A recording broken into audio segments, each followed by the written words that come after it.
कहानी की शुरुआत होती है जॉनी नाम के एक मैकेनिक से, जो अपना दिन एक छोटी सी कार शॉप में काम करके गुजारता था। फिर एक दिन उसकी गर्लफ्रेंड बेथ उसके पास आई और उसे वो खबर दी जिससे जॉनी काफी समय से डर रहा था। बेथ ने कहा कि मैं तुमसे ब्रेकअप करना चाहती हूँ। उसे कोई ऐसा चाहिए जो सारी उम्र उसके साथ रहने का भरोसा दे, और जॉनी हमेशा इन सब बातों से बचता रहता है। सच ये था कि जॉनी शादी से बहुत ज्यादा डरता था। असल में वो अपने पिता के बिना बड़ा हुआ था और उसे लगता था उसके पिता ने उसे और उसकी माँ को जानबूझकर छोड़ दिया। इस डर ने उसके मन में घर कर लिया था और ये डर उसे रोक रहा था अपना खुद का परिवार बनाने से। मगर अब तो बेथ भी इंतजार करते करते थक गई थी। उसने इस ब्रेकअप की पूरी वजह जॉनी के ऊपर मढ़ दी, लेकिन अंदर ही अंदर वो इसलिए जा रही थी क्योंकि उसे लगता था कि जॉनी का कुछ नहीं होने वाला, वो गरीब ही मरेगा। बेथ के जाने से जॉनी को दुख तो बहुत हुआ, पर उसने फैसला किया कि मैं बस अपनी माँ का ख्याल रखूंगा और अपनी मामूली सी जिंदगी में खुश रहूंगा।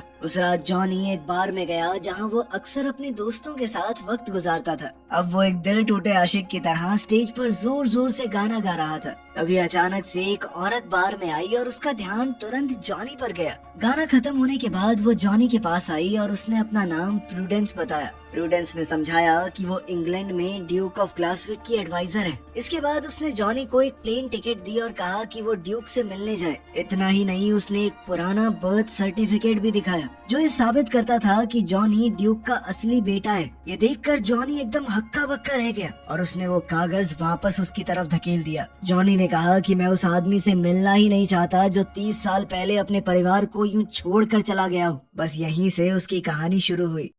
अगली सुबह जॉनी सीधा अपनी माँ डॉटी से मिलने गया और सच जानने की मांग की। जब उसकी माँ समझ गई कि इसे बहुत कुछ पता चल चुका है, अब मैं बात नहीं छुपा पाऊंगी, तो आखिरकार उसने अपनी कहानी सुनाई। उसने जॉनी को उसके पिता के बारे में बताया। जब जॉनी की माँ और ग्लासविक का ड्यूक विलियम जवान थे, तब दोनों मिले और उन्हें एक दूसरे से प्यार हो गया। मगर जब विलियम के परिवार ने उनकी शादी को अपनाने से मना कर दिया तो दोनों भाग गए। विलियम ने जॉनी की माँ से वादा किया था कि वो सब कुछ छोड़कर उसके साथ रहेगा, लेकिन उसके ताकतवर परिवार के दबाव ने आखिरकार उसे वापस खींच ही लिया। इस सब से डॉटी का दिल टूट गया और उसने शादी कैंसिल कर दी। लेकिन कुछ समय बाद ही उसे पता चला कि वो प्रेग्नेंट है। उसने विलियम को बच्चे के बारे में बताने के लिए उससे बात करने की कोशिश की थी। उसे बहुत सी चिट्ठियां भेजी, लेकिन कभी कोई जवाब नहीं मिला। ये समझकर कि विलियम उसे भूल चुका है, उसने फैसला किया कि वो अपने बेटे को अकेले पालेगी। अब उसने जॉनी से कहा कि जाओ विलियम से मिलो, ताकि तुम अपने उस पिता को जान सको जिससे कभी मिल नहीं पाए। अपनी माँ की बात मानते हुए जॉनी उस शानदार महल तक पहुँच गया जिसे ड्यूक ऑफ ग्लासविक अपना घर कहता था। प्रूडेंस ने वहाँ पर उसका स्वागत किया और उसे कई सारे कमरे दिखाते हुए महल का एक छोटा सा टूर करवाया। कुछ देर बाद वो उसे ड्यूक के स्टडी रूम में ले गई और उसे वहाँ इंतजार करने को कहा। साथ ही ये भी याद दिलाया कि किसी भी चीज को छूना मत। मगर जैसे ही वो बाहर गई, जॉनी ने एक पुरानी फेंसिंग वाली तलवार उठाई और उसके साथ खेलने लगा। थोड़ी ही देर बाद विलियम अंदर आया। बाप बेटे दोनों की शक्ल बहुत ज्यादा मिलती थी। उनका बोलने का अंदाज और आदतें तक एक जैसी लग रही थी। जब जॉनी को एहसास हुआ कि उसके सामने खड़ा आदमी वही बाप है जिससे वो कभी नहीं मिला, तो माहौल थोड़ा सीरियस हो गया। वहीं विलियम को लग रहा था कि जॉनी यहाँ पैसे मांगने आया है, मगर उसे ये नहीं पता था कि प्रूडेंस ने उसे यहाँ पर बुलाया है। ये पैसों वाला इल्जाम सुनकर जॉनी के दिल को बहुत ठेस पहुंची। उसने कहा कि मैं सिर्फ अपने बाप से मिलने आया था, जो मेरी जिंदगी से सालों पहले गायब हो गया था। लेकिन सालों बाद अपने बेटे से मिलने के बाद भी इस ठंडे से बर्ताव को देखकर जॉनी बहुत निराश हुआ और अब तो वो गुस्से से भर चुका था। जॉनी के जाने से पहले विलियम ने उससे डॉटी के बारे में पूछा। तब जॉनी ने बताया कि मेरी माँ सिंगर बनना चाहती थी, शायद आपको बताया होगा उन्होंने, लेकिन बन नहीं पाई क्योंकि मुझे पालना भी तो था। वो इंतजार नहीं कर सकती थी कि कब उन्हें बड़ा ब्रेक मिले। नॉर्मल छोटी मोटी नौकरियां करनी पड़ी। जॉनी अब अपने पिता से काफी नाराज था, इसीलिए उसने वहाँ से निकलने का फैसला किया। लेकिन प्रूडेंस ने उसे रोकने की कोशिश की। उसने उसे याद दिलाया कि तुम एक शाही परिवार के बेटे हो, तुम अपने पिता के अकेले वारिस हो, तुम्हें ही आगे चलकर ग्लासविक का ड्यूक बनना है। लेकिन जॉनी ने विलियम के बारे में कहा कि मैं इस आदमी के साथ तो बिल्कुल नहीं रहना चाहता। प्रूडेंस ने उससे पूछा, अच्छा ये तो बताओ तुम जाओगे कहाँ पर? जिस पर जॉनी ने चिढ़कर कहा कि रुक जाऊंगा किसी होटल में, क्या हो गया? फिर बाहर निकलते वक्त जॉनी की नजर गैराज में खड़ी एक पुरानी गाड़ी पर पड़ी। उसे वो कार काफी पसंद आई, लेकिन उस पर धूल की मोटी परत जम चुकी थी। इसीलिए उसने खिड़की पर जल्दी से छोटा सा मैसेज लिख दिया। कि गाड़ी को साफ कर दिया जाए। इसके बाद वो पास के एक बार की तरफ चला गया, जहाँ उसने बार के मालिक के लिए एक पुराना म्यूजिक बॉक्स ठीक कर दिया। उसे घर से निकले ज्यादा देर हुई नहीं थी कि प्रूडेंस उसे ढूंढती हुई वहाँ भी पहुँच गई। उसने जॉनी को बताया कि विलियम चाहता है कि पूरे एक हफ्ते तुम महल के अंदर ही रुको, लेकिन जॉनी ने मना कर दिया कि मुझे जाना ही नहीं। तो प्रूडेंस ने उसके सामने एक डील रखी। उसने जॉनी से कहा कि चलो डार्ट्स का एक मैच खेलते हैं। अगर मैं जीत गई तो तुम्हें महल में वापस चल के वहीं रुकना पड़ेगा, और अगर तुम जीत गए तो तुम वापस अमेरिका जा सकते हो, और साथ ही तुम जो कहोगे तुम्हारी एक बात मैं जरूर मानूंगी। जॉनी ये सोचकर मान गया कि इस लड़की को तो हरा ही दूंगा, लेकिन प्रूडेंस का निशाना बहुत अच्छा था, वो बहुत आसानी से जीत गई। बाद में पता चला कि वो तो असल में एक प्रोफेशनल प्लेयर है। खैर कुछ भी हो, जॉनी हार गया था तो वो महल में वापस चलने को मान गया।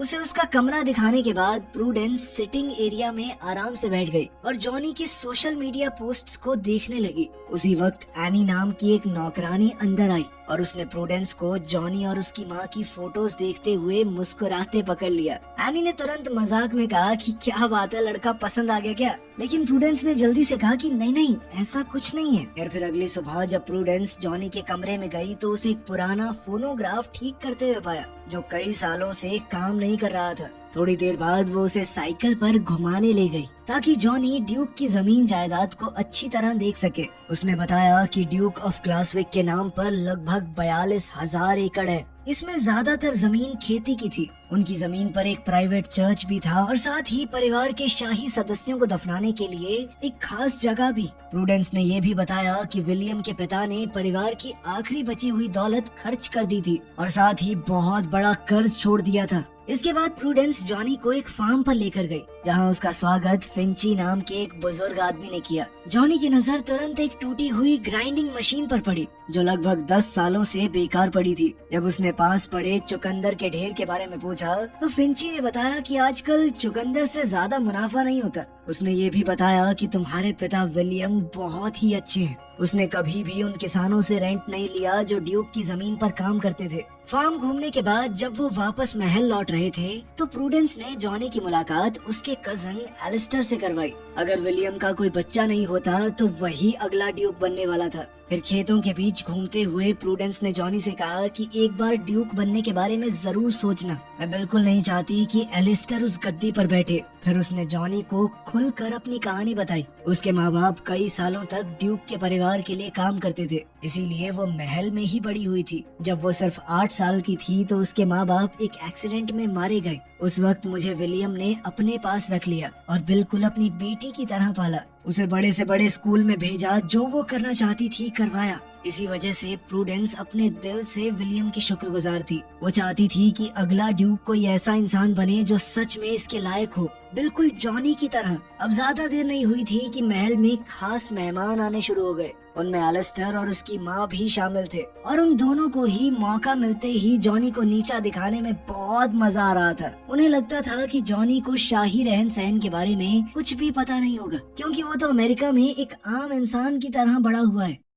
फिर घुड़सवारी के दौरान भी एलिस्टर ने उसे नीचा दिखाने की कोशिश की। उसे पूरा यकीन था कि जॉनी को घोड़ा चलाना आता ही नहीं होगा, लेकिन जॉनी ने घोड़े को बहुत आराम से कंट्रोल कर लिया, जिससे सभी लोग हक्के बक्के रह गए। सिर्फ इतना ही नहीं, उसने एलिस्टर को गिरने से भी बचा लिया। कुछ देर बाद जॉनी किचन में नजर आया, जहाँ वो चुकंदर का जूस बना रहा था और स्टाफ के कुछ लोगों को दे रहा था। तब एनी ने कहा कि पहले तो मुझे ये फल बिल्कुल पसंद नहीं था, क्योंकि इसका स्वाद थोड़ा कड़वा होता है, लेकिन जॉनी का बनाया हुआ जूस चखने के बाद वो बिल्कुल हैरान रह गई कि ये कितना स्वाद था। जॉनी ने समझाया कि इसके बहुत फायदे भी हैं। तभी प्रूडेंस वहाँ पर आई और सबको काम पर वापस लगने को कहा। फिर उसने खुद भी जूस को टेस्ट किया और उसे भी बहुत पसंद आया। शाम को जॉनी ड्यूक के महल में होने वाले एक खास डिनर के लिए तैयार हुआ। जब उसने प्रूडेंस को सुंदर सी ड्रेस में देखा तो वो उसकी खूबसूरती देखकर हैरान रह गया। खैर डिनर के दौरान जॉनी को पहले कोर्स में थोड़ी मुश्किल हुई। प्लेट में अजीब सी मछली थी जिसे देखकर उसका मन खराब हो गया।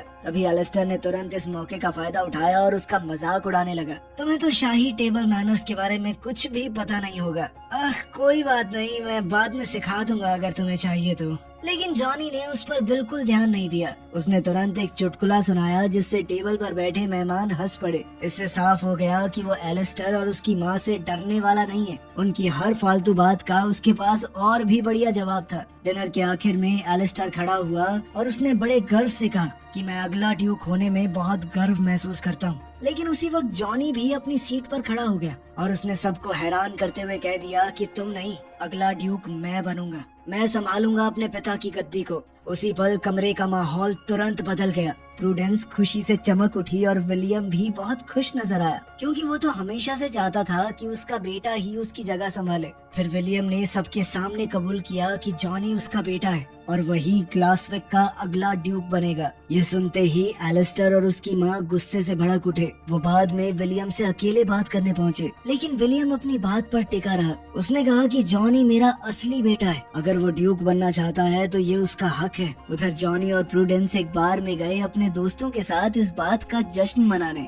उस रात देर तक जॉनी को नींद नहीं आई, इसीलिए वो गैराज में चला गया और उस पुरानी कार पर काम करने लगा। फिर थोड़ी देर बाद विलियम भी वहाँ आ गया और जॉनी से पूछा कि तुम ड्यूक क्यों बनना चाहते हो। साथ ही उसने ये भी माना कि जब मैं ड्यूक बना था तो मुझे भी नहीं पता था मैं क्या कर रहा हूँ। खैर यूं ही बातचीत करते हुए वो गाड़ी को ठीक करते रहे और धीरे धीरे एक दूसरे को थोड़ा बेहतर समझने लगे।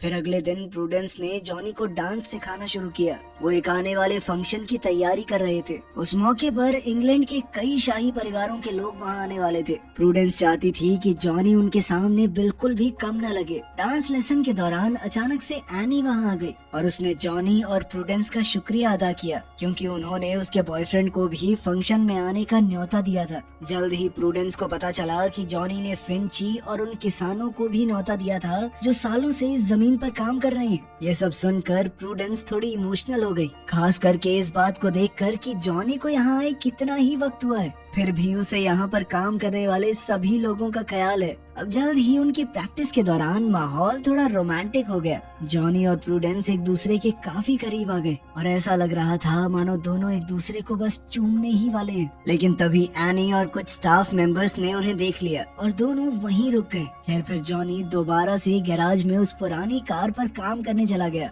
और विलियम भी उसकी मदद करने लगा। बाद में जब वो इंजन को थोड़ा सेट कर रहे थे तब विलियम ने अपने बीते हुए कल के बारे में खुलकर बात की। उसने बताया कि मुझे कभी भी तुम्हारी माँ के खत मिले ही नहीं और मुझे बिल्कुल भी पता नहीं था कि मेरा एक बेटा भी है। उसने ये भी बताया कि मैंने तुम्हारी माँ को कई बार खत लिखे थे, लेकिन कभी कोई जवाब नहीं मिला। आखिर में मैंने मान लिया कि शायद डॉटी अपनी जिंदगी में आगे बढ़ गई है। तब जॉनी ने बताया कि माँ को भी आपका कोई खत नहीं मिला। तब उन्हें समझ में आया कि किसी ने जानबूझकर उन लोगों को अलग रखा था। खैर अब जॉनी ने विलियम से कहा कि एक बार इंजन को शुरू करके देखिए। जैसे ही विलियम ने चाबी घुमाई तो वो पुरानी गाड़ी जोर से दहाड़ती हुई शुरू हो गई। उसी पल दोनों की आंखों में खुशी चमक उठी और वो बच्चों की तरह हंसने लगे। वहीं दूसरी ओर एलिस्टर चुपके से विलियम के स्टडी रूम में घुस गया और वहाँ उसने जॉनी का बर्थ सर्टिफिकेट ढूंढ निकाला। उसे देखते ही वो मुस्कुराया मानो उसके दिमाग में कोई नई साजिश चल रही हो। अगले दिन जॉनी विलियम को उसी पुरानी गाड़ी में ड्राइव पर ले गया। अब वो गाड़ी धुलने और पॉलिश होने के बाद बिल्कुल नए जैसी चमक रही थी। वहीं प्रूडेंस और बटलर दूर से खड़े होकर ये सब कुछ देख रहे थे और बाप बेटे को इतना करीब आते देखने की उन्हें बहुत खुशी थी। फिर वो लोग फार्म पर गए जहाँ जॉनी ने वो ग्राइंडिंग मशीन भी ठीक कर दी थी जो सालों से खराब पड़ी थी। अब फिंची और बाकी किसान उस मशीन का इस्तेमाल करके ताज़ा जूस बना रहे थे, जिसे बेचकर उनकी अच्छी खासी कमाई भी हो रही थी। विलियम ये सब देखकर बहुत खुश हुआ और उसने तुरंत सबको जश्न में शामिल होने का न्योता दिया। लेकिन जब वो वापस महल लौटे तो एलिस्टर और उसकी माँ पहले से वहाँ उनका इंतजार कर रहे थे। तब उन्होंने एक खतरनाक खुलासा किया। उन्होंने बताया कि जॉनी का जन्म विलियम और डॉटी की शादी खत्म होने के बाद हुआ था। इसका मतलब ये था कि कानून के हिसाब से जॉनी को नाजायज औलाद माना जाएगा और वो कानूनी तौर पर ड्यूक नहीं बन सकता। ये बात सुनकर विलियम और जॉनी दोनों के पैरों तले जमीन खिसक गई, लेकिन उस वक्त उनके पास कहने को कुछ भी नहीं था। जॉनी का दिल पूरी तरह से टूट चुका था, लेकिन फिर भी वो इस बात से खुश था कि कम से कम उसे अपने पिता को जानने का मौका तो मिला। अब उसका वहाँ कुछ काम तो था नहीं, तो उसने जाने का फैसला किया। जबकि प्रूडेंस बार बार उसे रुकने के लिए कह रही थी। इस पर जॉनी ने कहा कि वो कभी भी उस जगह का हिस्सा था ही नहीं और फिर वो वहाँ से चल दिया। अब जॉनी सीधा उस बार में पहुँचा जहाँ सब लोग पहले ही ये खबर सुन चुके थे। सब लोग बहुत उदास थे। उन्होंने फैसला किया कि जॉनी के बिना वो बिल्कुल भी उस जश्न में जाएंगे ही नहीं। उधर एनी और महल का स्टाफ भी बिल्कुल ऐसा ही महसूस कर रहा था। अब जॉनी को सपोर्ट करते हुए उन्होंने भी इवेंट में ना जाने का फैसला ले लिया। उधर अपने ऑफिस में प्रूडेंस दोबारा से जॉनी का बर्थ सर्टिफिकेट देख रही थी। तभी उसकी नजर एक खास डिटेल पर पड़ी। जैसे ही उसे समझ आया कि इसका मतलब क्या है, वो तुरंत जॉनी को ढूंढने के लिए भाग पड़ी और उससे कहा कि रुक जाओ। उसने जॉनी से कहा कि डांस में जरूर आना, बस मेरी खातिर। फिर इवेंट शुरू होने से पहले विलियम ने मेहमानों का स्वागत किया, लेकिन तभी वो एकदम हैरान रह गया जब उसे डॉटी वहाँ पर आती हुई नजर आई। उसकी खुशी छुपाए नहीं छुप रही थी और वो तुरंत उसे अंदर ले गया ताकि सबसे मिलवा सके। फिर थोड़ी देर बाद जॉनी भी प्रूडेंस और अपने दोस्तों के साथ डांस में आ गया। इधर एलिस्टर और उसकी माँ ये सब देखकर बुरी तरह चिढ़ रहे थे, क्योंकि ये सब उन्हें बिल्कुल पसंद नहीं आ रहा था। उनके हिसाब से मामूली लोग शाही जश्न में क्या कर रहे हैं, क्या काम है इनका यहाँ पे। इसी भीड़ में जॉनी ने अचानक से अपनी माँ को देखा। वो पूरी तरह चौंक गया क्योंकि उसे तो पता भी नहीं था उसकी माँ यहाँ आने वाली है। तभी डॉटी ने उसे गले लगा लिया और बताया कि विलियम ने उसे पहले ही प्लेन टिकट भेज दी थी और साथ ही इस मौके पर यहाँ आने के लिए इनवाइट भी किया था। फिर विलियम सभी मेहमानों के सामने आगे बढ़ा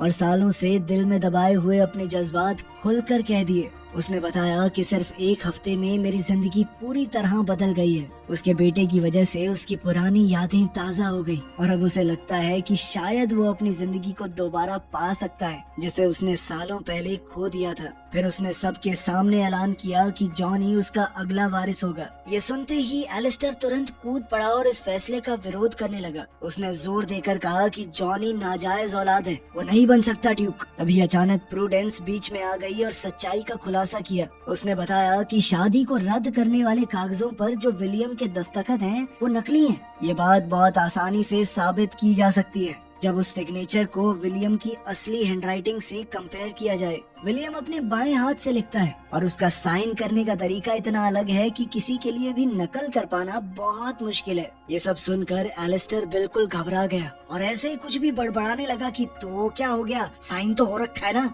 लेकिन विलियम ने तुरंत भारी आवाज में कहा कि यहाँ से निकल जाओ। फिर कुछ पल बाद जॉनी आगे बढ़ा और अपने पिता को जोर से गले लगा लिया। इसके बाद जॉनी ने अपने आगे के प्लान्स भी बताए। उसने ऐलान किया कि वो इस धरती पर कई पीढ़ियों से रह रहे किसानों के साथ मिलकर एक जूस कंपनी स्टार्ट करना चाहता है। फिर कहानी के आखिर में जॉनी ने प्रूडेंस को डांस के लिए पास बुलाया। उनके आसपास बाकी मेहमान भी डांस में शामिल हुए और पूरे हॉल में खुशी का मंजर दौड़ पड़ा। फिर डांस के बाद जॉनी प्रूडेंस को गार्डन में ले गया। वहाँ उसने अपने दिल की बात कहकर अपने प्यार का इजहार किया। प्रूडेंस ने भी हाँ कहते हुए